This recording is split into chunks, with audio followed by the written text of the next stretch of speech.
estar com ele um bom tempo, pelo menos aí o primeiro semestre, não só estudando as quintas, mas ser o tema da igreja, porque é uma igreja que ora, é uma igreja que melhora, né? Ou como diz o outro, melhor ora, né? E nós vamos ver, a partir do início desse estudo do livro, a importância da oração e a importância de orar segundo a palavra de Deus. Então nós vamos estar iniciando com a oração, agradecendo ao Senhor pelo dia, pelo cuidado dele conosco, pelo privilégio de estarmos aqui. Quem quer fazer essa primeira oração? Quem quer agradecer? Vamos lá.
Tem dois cânticos, ao orar do Senhor. Eu queria ver se vocês conhecem esse cântico. Eu pedi para ficarmos de pé. A Sara vai projetar para nós. Esse cântico ele é: a orar ao Senhor, vem encher-nos com teu amor. Vocês conhecem?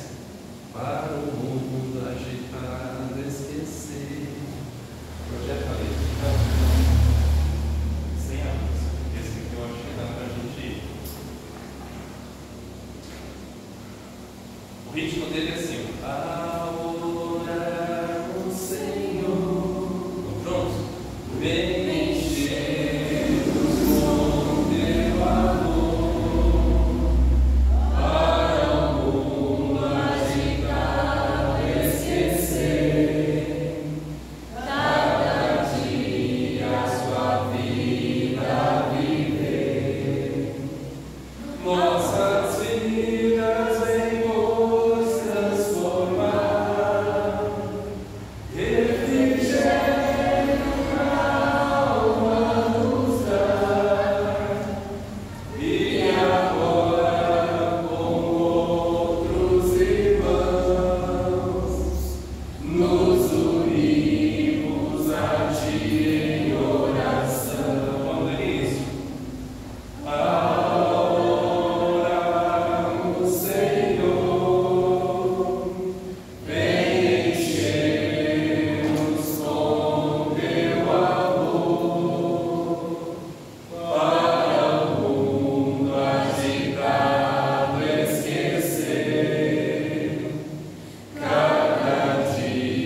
Todo cântico é uma oração, e toda oração requer atenção. Nós precisamos estar atentos naquilo que nós estamos falando com Deus, naquilo que nós estamos dizendo a Ele, sobre nós, sobre as pessoas à nossa volta.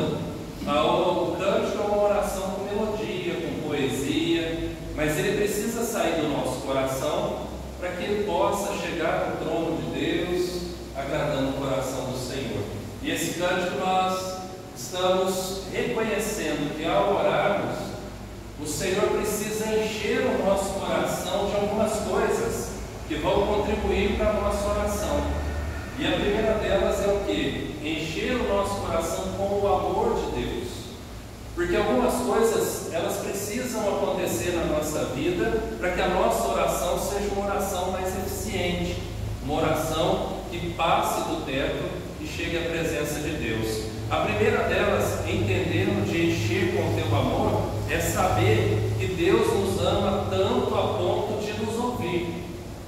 A palavra diz de se inclinar para nós, para ouvir a nossa oração quando nós clamamos por socorro. A palavra diz que as nossas orações, elas chegam diante de Deus com aroma agradável, quando ela é regada do amor de Deus. Então, saber que nós somos amados por Deus é ter certeza que a nossa oração chega diante dele. Segunda questão do amor, enchermos com o amor de Deus para nós orarmos, é nós orarmos com o amor de Deus, olhando para o próximo, tendo compaixão, amando o próximo, amando a si mesmo, amando a família, amando as pessoas lá fora. Então esse amor de Deus precisa estar em nós, para que a nossa oração ela seja segundo o propósito de Deus. Por isso que esse cântico a gente ora ele dizendo: vem Senhor, na nossa oração, ao orarmos, vem encher-nos com o teu amor. Próximo. Para o mundo agitado esquecer, cada dia tua vida viver. Ou seja, a nossa oração, ela não vai ser pautada por tudo aquilo que nós estamos vivendo no mundo. O que eu quero dizer com isso? Às vezes a gente passa por uma circunstância que a gente vai orar com raiva, a gente vai orar indignado, a gente vai orar com a carne. E a palavra diz que Deus é Espírito.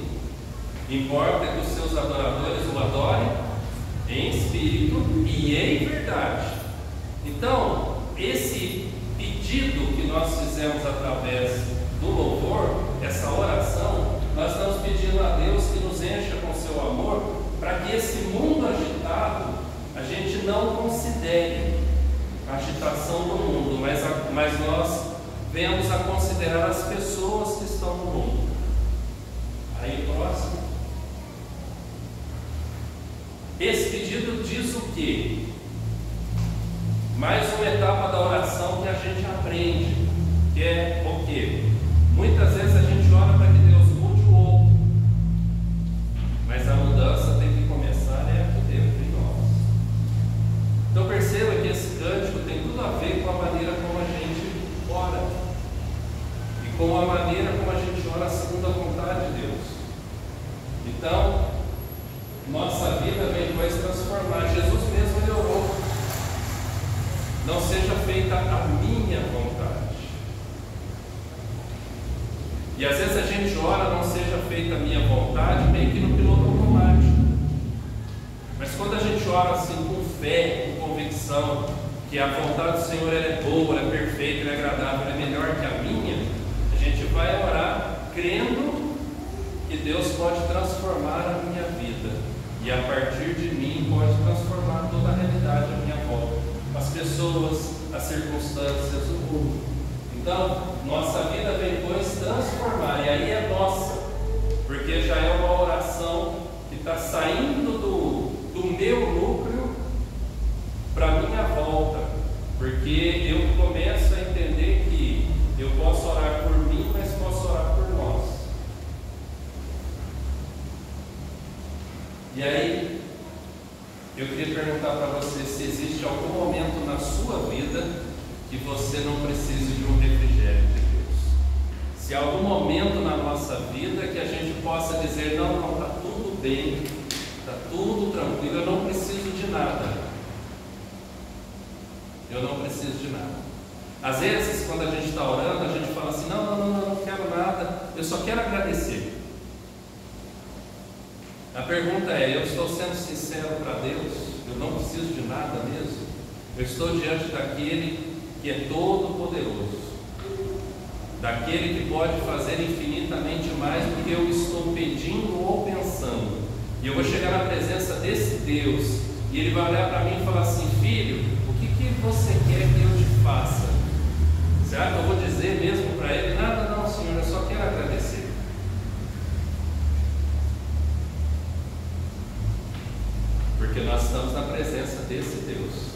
aqui. E Ele está realmente, por estar aqui, Ele está realmente olhando para nós e perguntando: filho, filha, o que vocês querem que eu faça por vocês? Então, nós precisamos de um refrigério para a nossa alma, para o nosso espírito, porque a gente passa constantes batalhas espirituais. E agora, com outros irmãos, nos unimos a Ti, Senhor, em oração. E aí Jesus vai dizer que se nós orarmos concordando uns com os outros, Ele atende a nossa oração. E aqui, no final desse cântico, ele traz esse desafio: concordarmos uns com os outros. Isso só é possível se a gente estiver de acordo com a palavra. Porque conceitos, ideias e escolhas são individuais. E como essas coisas que são individuais se tornam comum a um grupo, se estiverem pautadas na palavra. Por isso que nós estamos dando início hoje a parte da oração baseada na palavra de Deus. Então esse cântico nós vamos cantar mais uma vez baixinho, e aí nós vamos orar. E nesse momento, após o cântico, nós vamos orar por essa pessoa que Deus colocou no seu coração, para que você interceda por ela, para que ela esteja aqui conosco. Por algum motivo ela está afastada, ela não está presente, às vezes você sabe que ela está passando por uma luta. Ore por essa pessoa e no final do culto mande lá o WhatsApp para ela dizendo: orei por você agora, para que ela saiba que a gente está orando por ela. Amém? Vamos cantar aí como se fosse uma oração, depois um tempo de oração, e nós vamos orar então entregando esses pedidos ao Senhor. Adoramos, Senhor, vem encher-nos com seu amor, para o mundo agitado esquecer cada dia a sua vida viver. Nossas vidas depois transformar, refrigério pra alma nos dar. E agora com outros irmãos nos unimos a Ti em oração. Vamos orar, as crianças, lembrar de algum amiguinho aí, ore por ele. Vamos orar então, depois desse momento de oração, que o Leves esteja orando em nome de Deus.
Amém. Amém. Tem um outro cântico, coloca a letra, vamos conversar. Vocês conhecem esse cântico? Alguém conhece? Ele é assim, ó.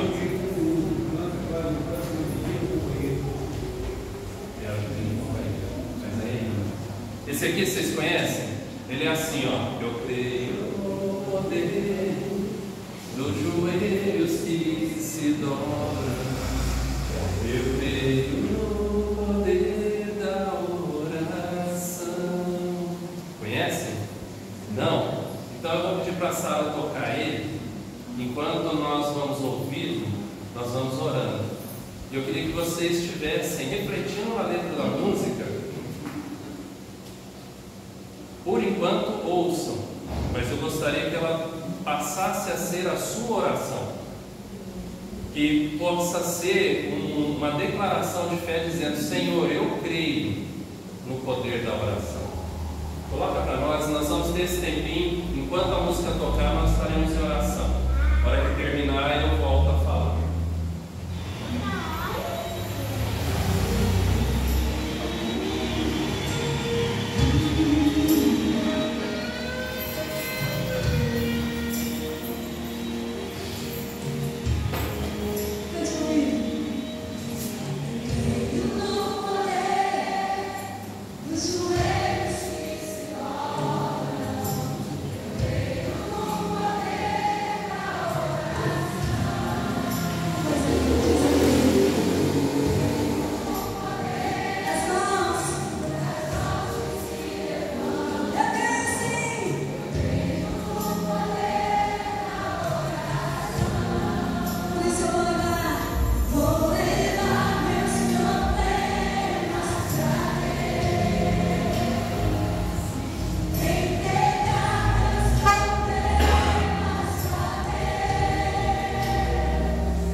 Amém?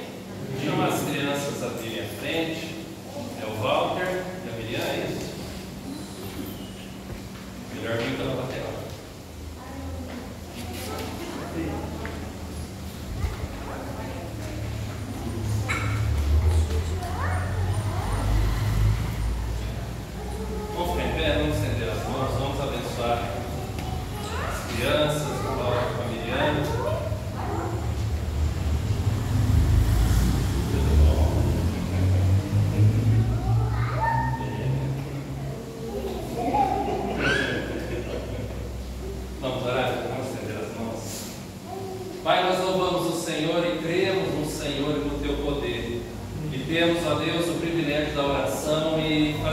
uso dela, abrindo o nosso coração diante do Senhor e agradecendo pela vida de cada uma das crianças, cada uma das famílias aqui, ó Deus, que vieram e trouxeram as crianças ao teu altar. Nós louvamos o Senhor pela tua fidelidade e graça, a aliança do Senhor conosco, com os nossos filhos e com os filhos dos nossos filhos, de geração em geração. Nós louvamos o teu santo nome, ó Deus, porque o Senhor, ó Pai, tem o propósito de falar profundamente ao coração de cada um dos pequeninos, de uma tal maneira que eles conseguirão ouvir a tua voz, entender o Senhor e ser, ó Deus, transformado pelo Senhor, porque eles sabem que são amados por ti, ó Pai, e estão aprendendo a amá-lo cada dia mais. Que o Senhor os abençoe, abençoe esse tempo que estarão, ó Deus, ouvindo a tua palavra, diante, ó Deus, da tua palavra, juntos como irmãos, igreja do Senhor, que a tua bênção esteja sobre eles, sobre o Walter e a Miriam, que estarão ministrando ao coração deles, assim como o Senhor já ministrou o coração dos teus filhos, que eles recebam da tua bênção, ó Deus, e a tua bênção sempre os acompanhe. Os abençoe e abençoe cada um de nós também, no estudo da tua palavra. É a nossa oração em nome do Senhor Jesus. Amém. Amém. Deus abençoe.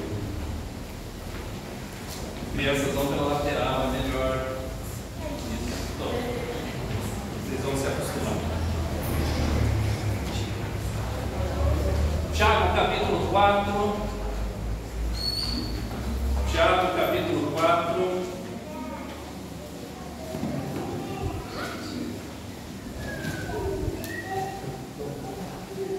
Versículo 2.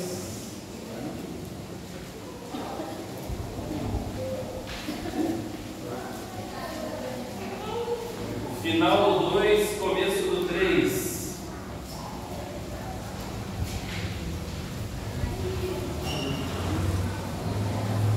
Depois vocês deixam esse texto aberto e nós vamos para o livro e depois nós vamos conversando. É o 4:2, mas a partir do nada. Vamos ler juntos? A partir do nada ali, nada tendes. Amém? Vamos juntos. Nada tendes, porque. Vamos de novo? Nada tendes, porque não pedis. Pedis e não recebeis, porque pedis mal, para esbanjardes em vossos prazeres. Vamos orar mais uma vez. Pai, nos abençoe com a tua palavra, com o estudo da tua palavra, compartilhar da leitura do livro, para que nós possamos ser edificados pelo Senhor no mover do teu Espírito Santo. Teu Espírito Santo, grave no nosso coração a tua palavra para não pecarmos contra o Senhor e aplique a tua palavra à nossa vida para nós vivermos de acordo com o Senhor, para a honra e glória do Senhor em nome de Jesus. Amém. Amém? Então esse texto é o texto base do primeiro capítulo desse livro que nós começamos a estudar hoje. Então nós estaremos compartilhando a partir do início desse livro e eu queria perguntar a vocês o que chamou a atenção de vocês, se alguma coisa destacou a vocês, vocês acharam interessante no livro. Eu achei que o que ele disse assim. Alguém quer compartilhar algo? Pois não? Amém.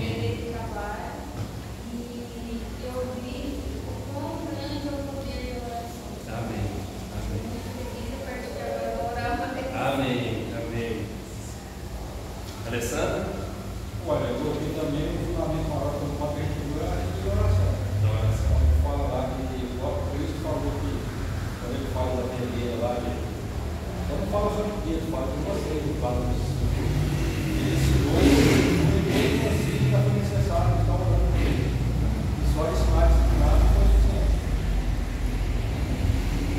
Então a oração ela tem um papel extremamente importante na nossa vida, na vida da nossa família, na vida da igreja. Então eu queria que vocês pudessem me acompanhar a partir do primeiro aqui. Nós vamos andando um pouquinho, parando em alguns pontos e conversando, lembrando da base de Tiago 4:2, depois ele vai mencionar 2 e 3, né? Depois ele vai mencionar algumas coisas, mas logo no primeiro parágrafo ele diz: estudar a oração, pregar sobre oração, compartilhar sobre oração, transformou a vida dele e a vida de muitas pessoas, principalmente a forma como orar, né? E ele fala no último parágrafo da página 7, ele fala assim, ó, espero que as palavras possam penetrar em seus corações hoje, como fizeram com o coração de um pastor que, depois de ouvir a palestra dele sobre oração, especificamente em Tiago 4, 2 e 3, capítulo 4, versículos 2 e 3, esse pastor compartilhou que não conseguiu dormir pensando nas palavras a respeito da oração. Aqui ele traz 5 palavras, né? Mas nesse início ainda não vamos ver completamente essas 5 palavras. Mas na página 8 ele fala assim, que elas transformaram as ideias, os métodos, a vida e a forma de servir a Deus, entendendo o que é oração. E no segundo parágrafo da página 8 tem uma pergunta que eu acho que a gente precisa parar um pouquinho para pensar e conversar. Ele diz assim, por que muitos cristãos fazem a seguinte pergunta: por que faço tão pouco progresso em minha vida cristã? Por que eu tenho tão pouca vitória diante do pecado? Por que eu ganho tão poucas almas para Cristo? Por que eu cresço tão lentamente à semelhança do meu Senhor e Salvador Jesus Cristo? Então essas perguntas dos porquês, por que a minha vida espiritual, minha vida cristã, ela anda de uma forma tão lenta, tão devagar? E ele vai dizer no final desse parágrafo aqui, do segundo parágrafo, ele diz assim, Deus responde com as palavras do nosso texto, é pela negligência na oração. Aí o versículo está ali. Pode deixar projetado. Ele diz, nada tendes, por quê? Não pedis. Nada tendes, porque não pedis. Então essa é a primeira etapa da nossa jornada. Nós não temos, porque nós pedimos muito pouco ou quase nada. Depois ele vai dizer assim, quando pede, ainda pede errado. Ainda pede de uma maneira má. Então vamos parar nessa primeira aqui, que é o propósito dele nesse início. E ele diz assim, no último parágrafo da página 8, ele faz uma afirmação. Por que a igreja de Cristo Jesus nos dias de hoje, nós somos a igreja de Cristo Jesus nos dias de hoje, amém? Por que a igreja nos dias de hoje, que ela é de Cristo Jesus, é uma igreja que tem o Espírito Santo do Senhor, por que essa igreja ela tem um progresso tão lento diante do mundo nos dias de hoje? Por que ela avança tão pouco? Por que ela vai tão pouco para cima do mundo, enfrentando o mundo, sendo luz no mundo? Por que nós progredimos como igreja tão pouco? A primeira leva das perguntas é pessoal. Por que eu tenho um crescimento espiritual tão devagar? Por que eu tenho dificuldade de pregar a palavra e as pessoas se converterem? Por que eu tenho dificuldade de orar? Agora aqui a pergunta é como grupo, como igreja. Por que nós como igreja avançamos de uma maneira tão lenta? E aqui eu quero pensar um pouquinho com vocês. Isso porque nós estamos considerando que nós estamos avançando. Nós estamos avançando? Essa é a pergunta. Como igreja, quantos passos nós estamos conseguindo dar?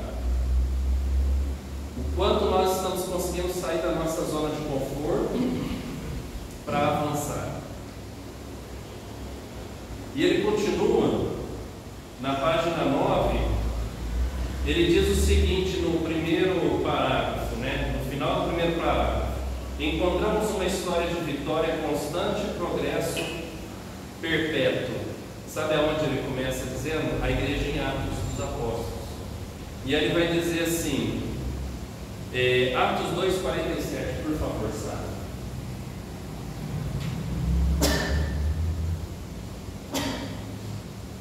Ele vai pegar essa segunda parte do versículo, ele vai tratar comigo e vai dizer o seguinte: enquanto isso, acrescentava-lhes o Senhor o quê? Dia a dia, os que iam sendo salvos. Então olha só que interessante, quem acrescenta? É o Senhor. Quem salva?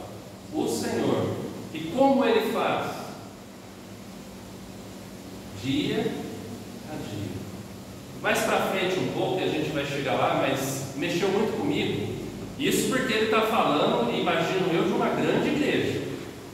Ele falou assim: aí a gente pega uma igreja que no ápice dela, no melhor dela, 50 pessoas se convertem, fazem profissão de fé, batismo, e a igreja acha que está bom.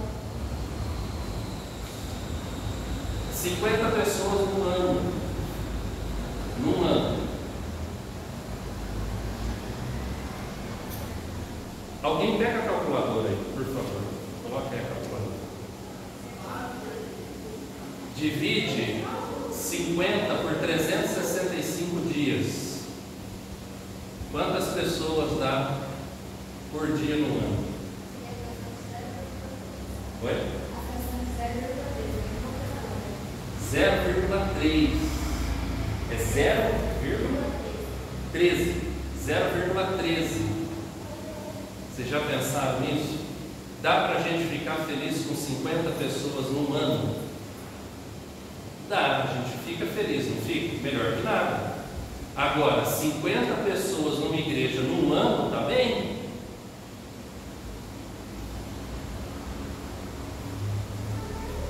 Aí eu pergunto, quantas pessoas do ano passado se converteram nessa igreja? E se nós pegarmos a quantidade de pessoas que fizeram a profissão de fé, o batismo que aconteceu em 2024 nessa igreja, e dividir por 365, nós vamos encontrar quanto? Sabe aonde eu quero chegar, gente? Eu não quero chegar do lado do peso, porque o lado do peso é o que nós estamos acostumados, e é o lado errado do que está acontecendo e do que nós estamos estudando em relação à oração. Por quê? Porque parece que a responsabilidade nossa é converter pessoas. E se não tem pessoas convertidas, é porque nós não convertemos. Não é essa a sensação ou não? Sim ou não, gente? Hoje é para a gente compartilhar. O que vocês pensam sobre isso? Vamos lá. Eu acho que a igreja em geral leva muito pouco. E nós? Não, estou dizendo nós. O que nós podemos fazer então para mudar isso? Olha o texto novamente. É isso que ele está chamando a nossa atenção. Enquanto isso,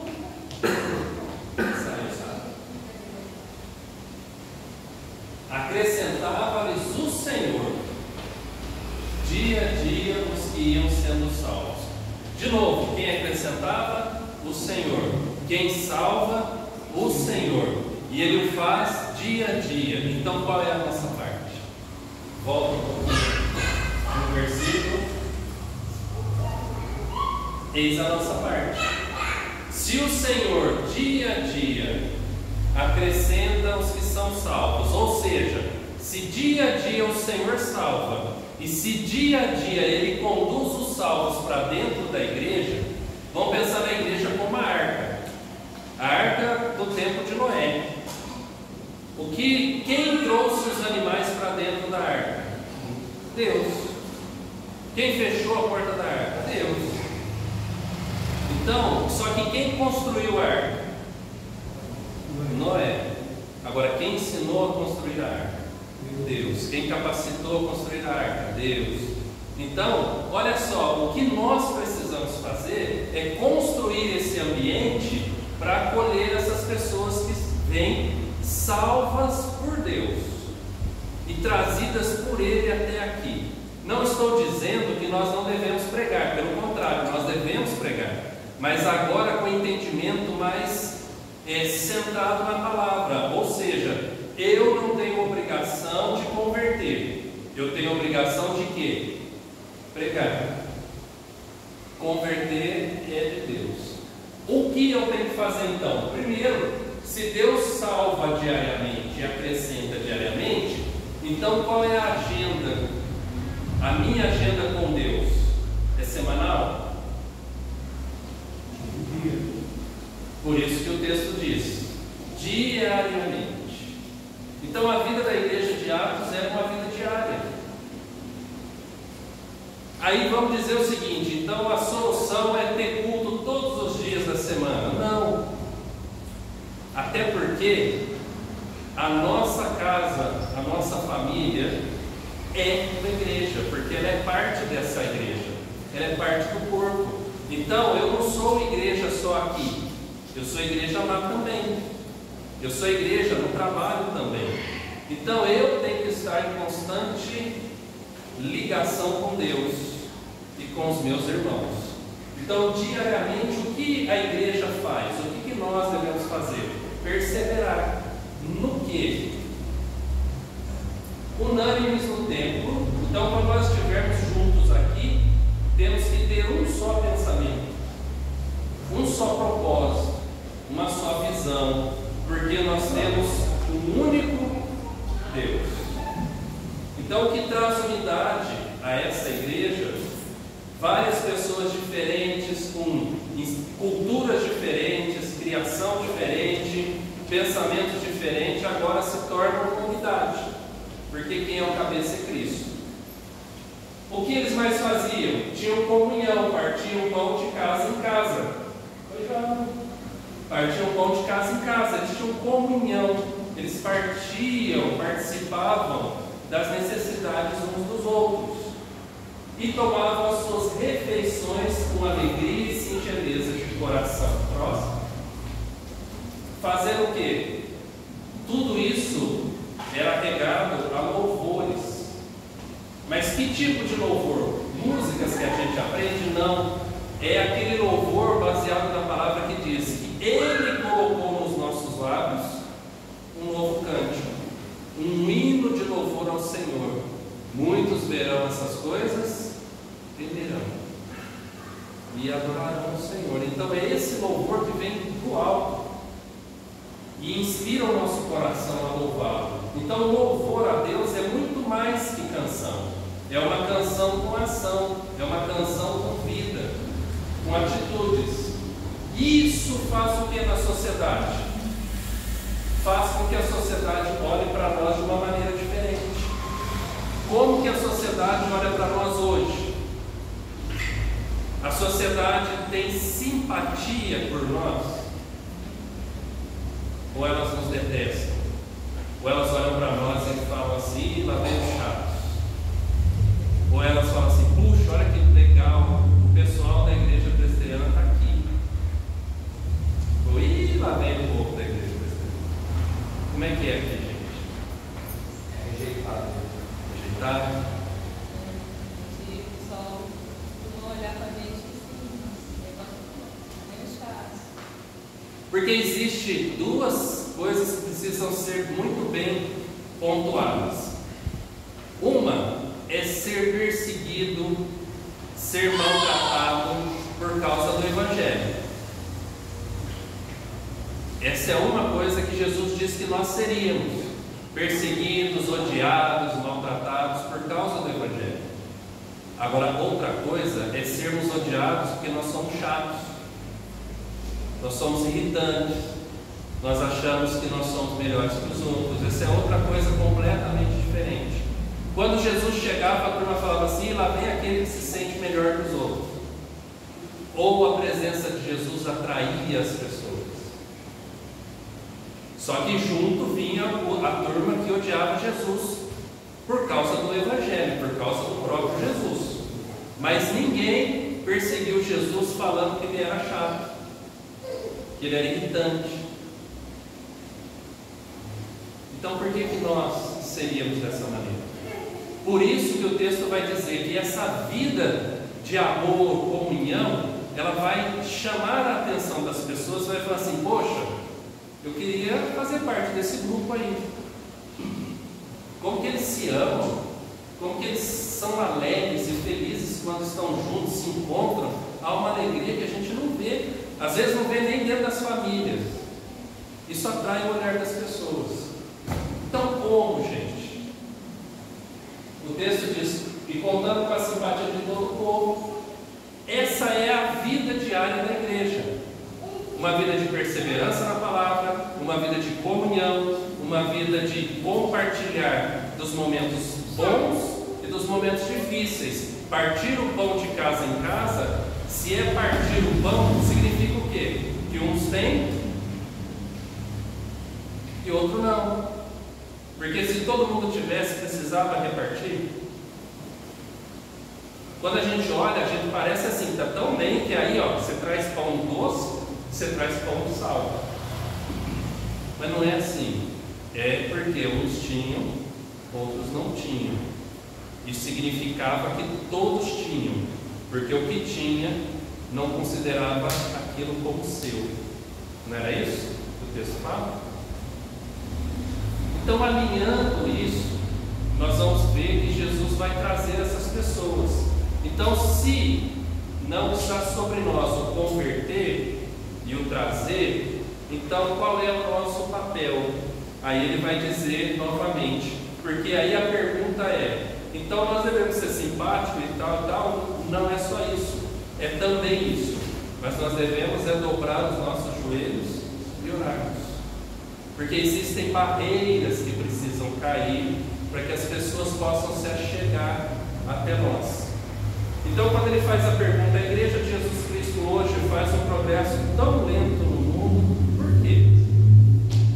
É porque nos falta perseverança. É a primeira palavra que apareceu ali no texto: perseverar. Ou seja, a oração, ela não pode ser uma vez por semana, só quando eu estou passando apertado. Eu preciso orar, buscar o Senhor diariamente. Na página 9, ele vai falar então sobre esse progresso, e ele vai falar sobre Atos 2:47, e depois no final ele vai dizer assim: quão diferente é a história da igreja de Atos da nossa história hoje. Ou seja, a igreja nos tempos dos Atos dos Apóstolos parecia ser uma, e a igreja nos nossos dias parece ser outra. Por quê? Se o Deus é o mesmo. Porque se a igreja de Atos dos Apóstolos é a igreja de Jesus Cristo, e a igreja nos dias de hoje é a igreja de Jesus Cristo, então o que está diferente? O que as torna tão diferentes?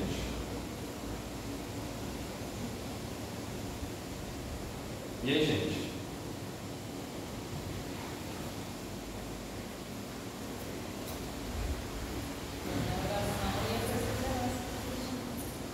Que eles tinham. Oração e perseverança. Perseverando na oração. Sara, passa mais um 48, por favor. Olha só, a gente vai ver Pedro e João indo ao templo orar. A gente conhece essa história. Eles vão encontrar o necessitado, e o que eles vão oferecer ao necessitado? Eles não têm ouro, nem prata, mas o que eu tenho eu te dou. E o que ele tem? O que ele tem é a ordem, levanta e anda? Ou o que ele tem é a fé para que ele se levante e ande? Agora, a fé em quem? Em Jesus. Porque ele fala o quê? Passa para mim, por favor. Vai lá para esse.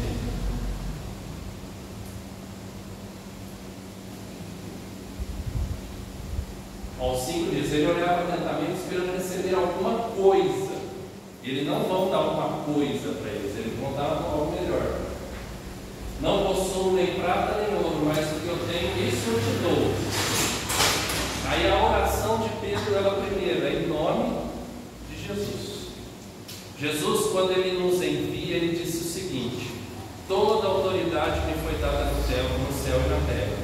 Ide, portanto, significa o portanto. Como eu tenho autoridade no céu e na terra, vocês vão, baseados no quê? Na autoridade de Jesus, que é no céu e que é na terra. Olha o tamanho do poder que Ele concedeu a nós. E esse poder está na oração, faz parte da oração. Orando em nome de Jesus. Às vezes a gente não ora em nome de Jesus, a gente ora no nosso nome. A gente fala com Deus sem Jesus. Jesus é a ponte. O que a Bíblia fala? Ninguém vem ao Pai senão por mim, mas a gente quer ir ao Pai e a gente fala: Pai, Senhor, né? Pai, eu oro por isso, por isso, por isso, por isso, por isso, amém. A gente deixou Jesus de fora. A nossa oração, ela é em nome de Jesus. Ela nunca é sem o nome de Jesus. O nosso nome não tem poder para chegar em lugar nenhum. A nossa oração sem o nome de Jesus, ela não chega a lugar algum. Então Pedro, ele diz: em nome de Jesus Cristo, o Nazareno, anda. Ele compartilhou a fé dele em Jesus. A fé dele em Jesus vinha de uma convicção de que Jesus é o Messias, o Filho de Deus prometido, que morreu no meu lugar, ressuscitou para que eu tenha vida com Ele e voltará para me buscar. E por isso que ele diz o Nazareno. Ele está trazendo essa história da redenção. Ele diz: anda. Ele oferece para aquele homem aquilo que ele precisa. Essa é uma outra questão, é uma outra característica da nossa oração. Nós precisamos saber por que nós estamos orando, por quem nós estamos orando. A pessoa, ela está precisando andar e a gente fala: Senhor, dá um emprego para ele. Como ele anda? Não, Senhor, coloque ele na inclusão social. Pedro foi direto e falou assim: anda. E ele levantou e andou e saiu pulando, entrou com eles no templo e o povo brigou com eles. Olha só, porque o povo não entendeu o que aconteceu. E às vezes a gente não entende o que acontece com a gente. Então o autor do livro, ele vai falar sobre essa questão da oração. Gente, Pedro e João não são diferentes de nós. Pedro e João não tinham superpoderes. O mesmo Espírito que desceu sobre eles em Pentecoste, desceu sobre nós. O mesmo batismo é o batismo que nós temos. A mesma forma que eles entraram como parte da Igreja de Cristo, nós entramos. O mesmo Jesus que eles conhecem, nós conhecemos, porque nós perseveramos na doutrina de quem? Dos apóstolos. Da doutrina que eles anunciaram a partir do Cristo que eles conheceram pessoalmente. Então é a mesma fé. E por que nós vivemos tão diferente? Olha o que nós cantamos. Eles olharam para aquele homem com compaixão. Eles falaram para aquele homem: olha para nós. Aí eu pergunto, quantas vezes nós saímos nas ruas e falamos para o povo lá fora: olha para mim, meu filho, olha para mim, minha filha. Eu tenho a resposta para você. E às vezes a gente fala assim: não, mas eu não falo que eu tenho a resposta, porque quem tem a resposta é Deus. Sim, quem tem a resposta é Deus. E você é o enviado dele para levar essa resposta. A resposta vem dele, mas você é o canal para que essa resposta chegue até ele. E se você e eu não levarmos, ela não vai chegar. Essa foi a fé e a autoridade na oração de Pedro, porque essa fala foi uma oração. Pedro tinha poder para curar, mas Jesus tinha, e ele faz em nome de Jesus. O que é a nossa oração? Não é a mesma coisa? Não é pedir a Jesus que possa agir em favor dele? Então por que lá acontecia e aqui não? Não estou falando de sair curando pessoas, eu estou falando de ter essa fé e essa oração, essa comunhão com Deus, porque oração é comunhão, é falar com Deus. Por que a gente fala tão pouco com Deus? Por que a gente não tem um tempo de qualidade com Deus na oração e na leitura da estudando palavra, porque oração e palavra tem que andar junto, porque senão nós vamos pedir mal. A gente vai sair do não pedir para pedir mal. Como que se evita pedir mal? Conhecendo a palavra. Conhecendo a palavra. Você quer ver uma coisa que a gente às vezes ora errado? Uma pessoa chega para nós e fala assim: ora por mim, que eu estou doente. Aí a gente ora como? Normalmente a gente ora por essa pessoa em que área? Da saúde, não é? Não é isso? Mas e a salvação dessa pessoa, se ela não for uma pessoa de Cristo? E se ela for uma pessoa de Cristo, nós oramos pela fé, para que Deus fortaleça a sua fé, ou nós só oramos pela cura do corpo? Percebe? Porque quando Pedro fala assim, em nome de Jesus o Nazareno anda, Pedro está fazendo uma pregação dentro da oração. Ele está falando o quê? Que Jesus é o Cristo. Olha lá, em nome de Jesus Cristo. Cristo não é sobrenome, vocês lembram? Cristo significa ungido. Ele foi ungido com o propósito de ser o Cordeiro de Deus que tira o pecado do mundo. Então Pedro, ao falar em nome de Jesus Cristo, o Nazareno, ele está fazendo uma pregação ali para aquele homem naquele momento. Então nós temos que, na nossa oração, ter um pacote completo, porque nós estamos diante de Deus, que tudo pode, que disse assim: toda autoridade me foi dada no céu e na terra, ide portanto, ou seja, ele está dizendo, se orar no meu nome, o Pai vai atender vocês. Então aqui ele vai dizer o seguinte, que as pessoas, elas eram salvas por Deus, elas eram inseridas na igreja por Deus. Como? Através do batismo, elas eram batizadas. E elas eram batizadas como? Com o Espírito Santo. Lembra? É um batismo com água, com o poder do Espírito Santo. Então, a água simbolizava o quê? O arrependimento. A pessoa reconhecia os seus pecados e o seu arrependimento. E o Espírito Santo a enchia para que ela possa agora ter uma vida santa, consagrada a Deus.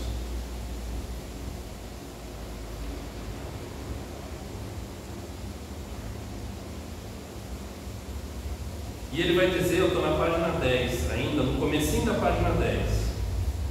E ele vai dizer assim no primeiro parágrafo da página 10, porque a primeira parte da página 10 é meio parágrafo da anterior, então no primeiro parágrafo completo, ele começa assim: por que há essa diferença entre a igreja primitiva e a igreja de Jesus Cristo hoje?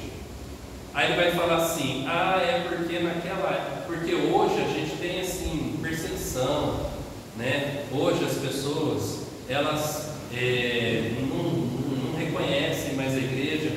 Olha o que ele vai falar aqui, ele diz assim: havia muita oposição naqueles dias, né? Nos dias da igreja de Atos. Ele diz assim: era oposição mais amarga, determinada e implacável. Como que era essa perseguição? Era perseguição de morte, de tortura, de humilhação. Aí ele fala aqui assim: a nossa perseguição hoje, diante da que eles sofriam, parece brincadeira de criança. Mas a igreja primitiva continuou derrotando toda a oposição, superando todos os obstáculos e conquistando todos os inimigos, sempre vitoriosa, continuando sem retrocesso. De Jerusalém a Roma, em face do paganismo, da incredulidade, mas firmemente entrincheirados e mais poderosos. Ou seja, ao invés das dificuldades abafarem e apagarem a igreja, pelo contrário, é aí que a igreja avançava e crescia mais e mais e se fortalecia mais e mais. O que aconteceu com o cristianismo na perseguição? Muitos mártires ao longo da história, e ao invés do cristianismo diminuir, e essa era a ideia de colocar medo, o cristianismo cresceu mais e mais. E olha que interessante, quando o cristianismo começa a sofrer um apagão? Quando torna o cristianismo uma religião. Mas enquanto os nossos irmãos estavam sendo devorados por cães ferozes, por feras, tigres, leões, mortos por gladiadores, mortos em cruzes, queimados, eu não sei se é decapitado, né? Porque decapitado é cabeça, mas assim, eles iam, vocês sabem como é que eles faziam, gente? Eles iam fatiando, eles tiravam o braço, tiravam o nariz, tiravam a orelha, depois tiravam outro braço, e eles iam cortando a pessoa viva desse jeito. Era uma tortura. Enquanto isso ia acontecendo, o cristianismo ia crescendo. Quando entra numa zona de conforto, o cristianismo desacelera. Ou seja, zona de conforto é perigosa, perseguição não é. Mas como que nós enxergamos hoje? Perseguição é ruim, zona de conforto, bom. Aí talvez a resposta do porquê que se avança tão pouco, porquê se cresce tão pouco, é porque nós estamos confortáveis. E o conforto, gente, ele interfere diretamente, porque nós estamos falando sobre pregar. Nós estamos falando sobre pregar. Mas nós temos que falar também sobre conhecer a palavra e orar. Porque para pregar, nós precisamos de poder. E para ter poder, nós precisamos estar cheios do Espírito Santo. Em estando cheios do Espírito Santo, nós estaremos ligados pela palavra à oração a Deus. Pois não? Pastor, eu acho que que eu li na Bíblia sobre a oração, começando por mim mesmo, quando a gente negligencia muito a oração, a gente vai deixando de estar em comunhão com Jesus. Quando a gente ora mais, a gente está mais tempo em comunhão com Jesus, a gente se torna parecido com Ele. Sim. Uma das coisas que impede muito a gente pregar para as pessoas e ganhar almas para Jesus é que a gente não sente compaixão mais pelas pessoas. Está faltando muito amor nos nossos corações, que a gente vai adquirir isso tendo comunhão com Jesus. A gente vai olhar para a situação, a gente vai sentir compaixão, vai sentir amor, a gente vai até lá, a gente vai orar, a gente vai ajudar a pessoa. E isso pode ser o tempo inteiro. Na hora que chegou no tempo, ele olhou aquilo lá e sentiu compaixão. Sim. E ele foi lá e tinha comunhão com ele, sentiu porque o Espírito Santo que estava dentro da comunhão que ele tem com Cristo, fez ele chegar até lá. Eu ouvi, Bruno, uma pessoa falando sobre essa questão da nossa necessidade de ter compaixão e amor pelo próximo, ele usando uma figura que mexeu muito comigo. Ele falou o seguinte: quando você ouve uma pessoa te dizer o seguinte, eu estou com determinada doença, por exemplo, ela chega para você e fala assim, olha, eu estou com câncer, e o médico mandou fazer um tratamento, o que você diz para ela? Não faça? Não faz tratamento não, isso, para quê? Perda de tempo. Ou você ainda olha e fala assim, ah, tá. Porque essa pessoa diz que nós fazemos exatamente isso com relação à alma das pessoas. Nós estamos vendo a alma das pessoas irem para o inferno e nós não estamos anunciando a salvação. Nós não estamos anunciando Jesus, que é a única cura para essa enfermidade. Então a pessoa chega para dizer que ela está numa enfermidade de morte e a gente fala assim, ah, tá. Aí chega, enquanto outra pessoa fala assim, nossa, a pessoa está com câncer, acho que ela não vai muito longe. A gente precisa olhar para as pessoas e falar assim, gente, vocês precisam de Jesus Cristo, porque senão vocês estão fadadas à morte. Infelizmente, por não ter essa comunhão com Jesus que tem, mas entra o fruto da carne, né? Que é o egoísmo. Aí tudo bem, a casa tudo bem, o vizinho, o irmão da igreja, o parente, a gente. Exato. A gente tem mais facilidade de orar pedindo o juízo de Deus sobre as pessoas do que orar pedindo a graça de Deus sobre as pessoas. Porque se nós orássemos de forma perseverante pelo mundo, pelas pessoas que estão no mundo, haveria menos crimes. Ou não? Gente, mais pessoas dentro da igreja, e eu estou falando de pessoas convertidas, mais pessoas, falando da igreja de Atos, dia a dia ia acrescentando os que iam sendo salvos. Então estou falando de uma igreja formada de pessoas salvas em Cristo Jesus. Quanto mais pessoas salvas em Cristo Jesus aqui dentro, menos pessoas indo para o inferno lá fora. Não estou dizendo que a gente tem que se fechar aqui, não é isso. O que eu estou dizendo é que os salvos vêm aqui e daqui vão lá para fora. Agora, quando os salvos não vêm aqui, não tem poder para ir lá fora. Entenderam o que eu quis dizer? Não adianta eu dizer sou de Cristo se eu não faço parte da igreja de Cristo. Eu não posso ser de Cristo sozinho lá fora.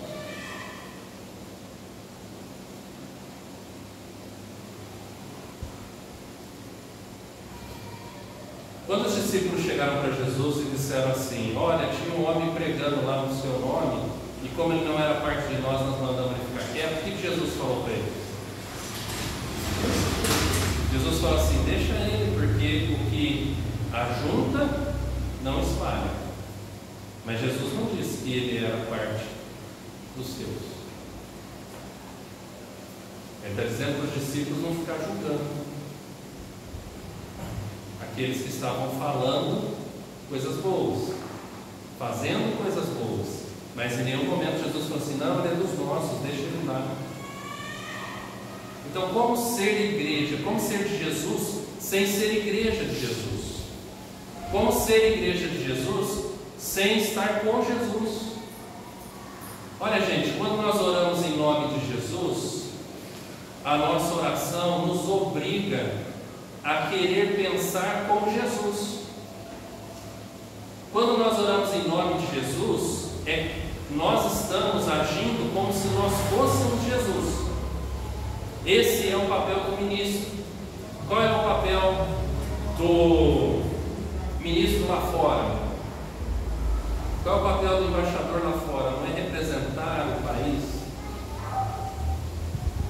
Quando o embaixador está lá fora, ele é o Brasil lá fora. Quando ele fala qualquer coisa, o presidente, quando viaja nas relações internacionais, ele não é o presidente, por exemplo, a pessoa, indivíduo. Ele é toda uma nação. Quando ele abre a boca e fala, ele está falando em nome de todo o povo brasileiro. Ele está manifestando o pensamento de todo o povo brasileiro. Por quê, gente? Por que ele pode fazer isso? Ele é o representante, mas por que ele é o representante? Quem deu esse poder para ele? Oi? Quem deu esse poder para ele foi o povo. O povo disse: pode falar no nosso nome, não é isso? Agora, quando nós oramos em nome de Jesus, quem nos deu esse poder? Jesus. Agora Jesus diz: você pode orar no meu nome, de acordo com a vontade do Pai. Qual é o padrão então? É a vida de Jesus aqui na terra. É como Jesus viveu aqui como homem. Jesus aqui na terra orava todo dia ou algumas vezes? Jesus teve um dia extremamente cansativo. Olha como é que era a agenda de Jesus. Jesus expulsava, num dia só Jesus expulsava o demônio, Jesus acalmava a tempestade, Jesus curava as enfermidades de tudo quanto é tipo: coxo, cego, mudo, surdo. Jesus ressuscitava mortos. Jesus dava bronca nos religiosos. Jesus ouvia a reclamação do povo. Jesus ensinava a mesma coisa várias vezes para os discípulos. E Jesus ainda tinha tempo para orar. Agora olha para a agenda de Jesus e olha para a nossa. Olha para a sua agenda. Será que realmente eu e você, nós não temos tempo no nosso dia para orar?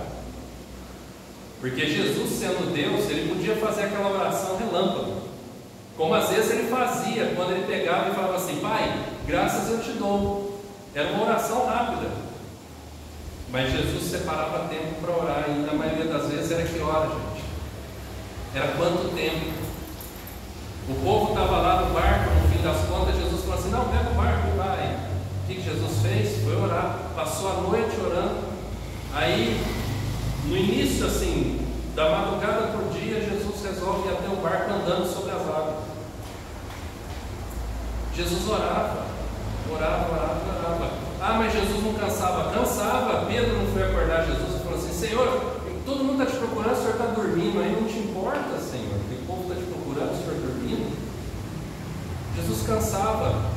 Estava lá no barco, levou um travesseiro, deitou um pouquinho, o povo está lá incomodando Jesus. Jesus está vendo, ó, tempestade, o Senhor não se importa que pereçamos. Jesus cansava, Jesus tinha fome. Jesus ficava bravo, gente.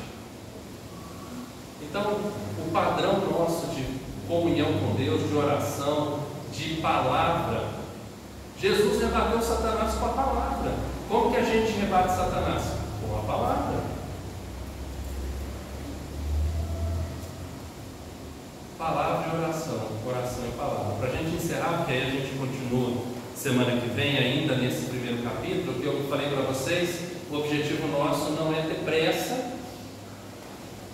é a gente se aprofundar, conversar bastante sobre esse capítulo, então dá para a gente continuar lendo. Se você já passou, volta lá depois. E ele diz assim, no meio da página 10, ele diz: repito a pergunta. Por que há essa diferença entre a igreja primitiva e a igreja de Jesus Cristo hoje? Se você voltar aos capítulos que já citei, obterá a resposta. Volte, por exemplo, ao primeiro capítulo de Atos 2 e leia o versículo 42. Coloca lá para nós, Sara, por favor. Atos 2, 42. Que diz, vamos juntos? E perseveravam na doutrina dos apóstolos, na comunhão, no partir do pão e nas orações. Gente, a palavra, tenta fazer a leitura na sua mente, ela é mais ou menos assim, ó, e perseveravam na doutrina dos apóstolos, e perseveravam na comunhão, e perseveravam no partir do pão, e perseveravam nas orações. Então a perseverança, ela é necessária em todas essas áreas, inclusive nas orações. Nós precisamos perseverar para poder permanecer na palavra de Deus, não na nossa palavra, não na nossa cultura, na palavra de Deus. E vocês sabem que hoje uma das estratégias é deturpar a palavra, é dizer que a palavra está ultrapassada, é dizer que a palavra precisa ser renovada, é dizer que a palavra está fora de contexto. Por isso que precisa haver perseverança, porque a frase não é bem assim, ela está sendo muito dita dentro das igrejas. Veja bem, não é bem assim, né? Jesus, quando falou, não era tão assim radical. Ou, quando ele falou, era só para eles. Eu estava ouvindo hoje um pastor falando de música, e ele estava falando sobre uma música que falava sobre a cruz de Cristo. E essa música, ela dizia o seguinte, que na cruz de Cristo, Deus aplacou a sua ira. Aí tinha uma denominação nos Estados Unidos que ela queria inserir essa música no seu inário. E aí elas entraram em contato com os autores, Foram 2 homens que escreveram a música. E aí eles entraram em contato com os autores e falaram assim: nós gostaríamos de inserir essa música no nosso cenário, com uma pequena alteração. Na onde fala da cruz de Cristo, ao invés de dizer que na cruz de Cristo Deus aplacou a sua ira, nós gostaríamos que mudasse para que na cruz de Cristo Deus demonstrou o seu amor. Não é mais legal? Não fica mais legal falar do amor de Deus? Aí os autores falaram assim: não pode mudar não. Aí eles falaram: então nós não vamos colocar no nosso cenário. Isso gerou tanta polêmica que virou até uma entrevista num programa de televisão, pra vocês terem uma ideia. E aí perguntaram, falaram assim: não, é o seguinte, falar da ira de Deus que foi aplacada em Cristo Jesus na cruz, ou seja, o Filho de Deus sendo morto para que a ira de Deus fosse satisfeita, não traz pessoas para a igreja, pelo contrário, espanta as pessoas da igreja. Agora, falar que na cruz de Cristo o amor de Deus se manifestou, traz pessoas para dentro da igreja. Aí eu pergunto para vocês: está muito longe do que às vezes a gente vive? Considerando muito mais o amor de Deus, esquecendo muito mais da justiça de Deus.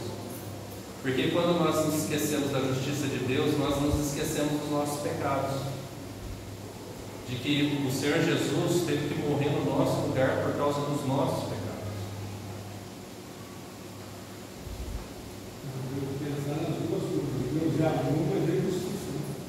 Então, na verdade, a cruz de Cristo, ela foi para pagar, aplacar a ira de Deus. A Bíblia diz em Hebreus: sem derramamento de sangue não há remissão de pecado. Sim, agradou enfermar. Então, gente, o que acontece? A nossa oração, ela precisa estar regada da palavra de Deus. E aqui a gente dá uma pausa na página 10. Semana que vem nós vamos continuar, mas eu espero que aqui a gente já tenha o suficiente para que a nossa oração sofra uma mudança, a nossa vida sofra uma mudança. Como? Se eu não orava, que eu comece a orar. Se eu orava de vez em quando, que eu comece a orar todos os dias. Se eu orava superficialmente, que eu comece a orar mais profundamente. Se eu orava longe da palavra, que eu comece a orar com a palavra, sobre a palavra. Se eu divagava nas minhas orações, que eu possa ser mais objetivo nas minhas orações. E semana que vem a gente vai cantar essas 2 músicas de novo até a gente aprender e guardar. Aí a gente vai falar das músicas. Amém? Vamos ficar em pé, vamos orar, agradecer ao Senhor por esse tempo precioso. Eu agradeço a Deus por sua vida. E perseverou e chegou aqui. Que Deus te dê perseverança para estar aqui de novo. Está aí, vai sofrer de novo. Pode soltar. Vamos orar? Pai, em nome do Senhor Jesus, eu quero agradecer, ó Pai, por esse tempo precioso diante do Senhor e da Tua Palavra, com esse grande privilégio de aprender sobre oração, e a oração de uma maneira que o Senhor preparou para que nós pudéssemos ter esse relacionamento íntimo contigo. Essa palavra regada pela palavra, pela oração, no poder do Senhor, de Cristo Jesus como autoridade, no poder do Espírito Santo como vida em nós.